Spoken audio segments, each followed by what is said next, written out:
Bon, eh bien, c'est parti. On va faire cette première vidéo. On va parler de cette première carte qui est le fou. Alors, vous remarquez que pour les gens qui connaissent le tarot de Marseille, en fait, les arcanes majeures sont numérotées de 1 à 21.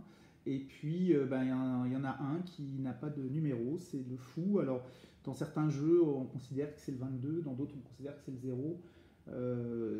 Toujours est-il que bah, finalement, ce marcheur que vous voyez, bah, il est aussi bien au début qu'à la fin. Il fait un peu la césure entre deux cycles.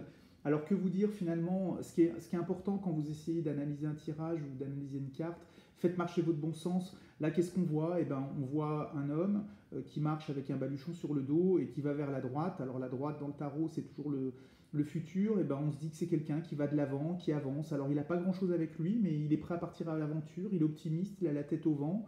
Il est prêt à vivre des aventures. Il a un bâton pour l'aider à se tenir en cas de coup dur. Il a sur le dos ce qui tient son baluchon. On a l'impression que c'est une espèce de grande cuillère en bois qui va lui permettre de faire la cuisine. Donc bah, il part un petit peu avec sa bite et son couteau pour vivre des choses. Et puis bah, il ne sait pas trop vers quoi il va, mais en tout cas il y va. C'est un peu je ne sais pas où je vais, mais qui même me suivent. Voilà.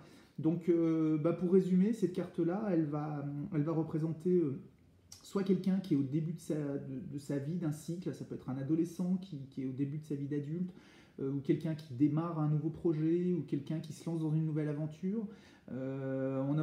Ça peut aussi montrer quelqu'un d'optimiste, quelqu'un qui est autonome, qui est prêt à partir, qui est un peu têtu, à qui on ne peut pas dire attention, il va t'arriver ceci ou cela. Lui s'en moque en fait, ce qu'il veut c'est avancer, donc on a une espèce quand même de volonté d'aller de l'avant. Voilà, donc c'est pour le fou, bah c'est vraiment le marcheur qui évolue sur le chemin de la vie, hein. Il avance tranquillement. Le chemin qui se présente à lui, ça va être la succession de tous les arcanes majeurs, sachant que ben, chaque arcane majeur va représenter bah, une épreuve différente du cycle de la vie et que chaque épreuve va lui apprendre des choses, va lui créer des problèmes, il va s'en sortir, il va apprendre, il va se créer de l'expérience pour passer à la case suivante.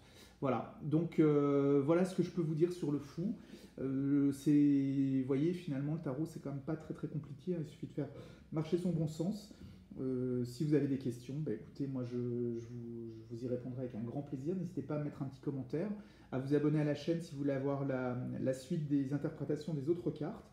Et puis rapidement, vous allez vous rendre compte que bah, vous arrivez à remettre les pièces du puzzle et à créer des histoires. Il suffit juste d'avoir un petit peu d'intuition, un petit peu de créativité et le message des cartes sera immédiatement révélé. Voilà, je vous souhaite une bonne fin de journée, merci de m'avoir écouté et puis je vous donne rendez-vous à bientôt pour la prochaine carte.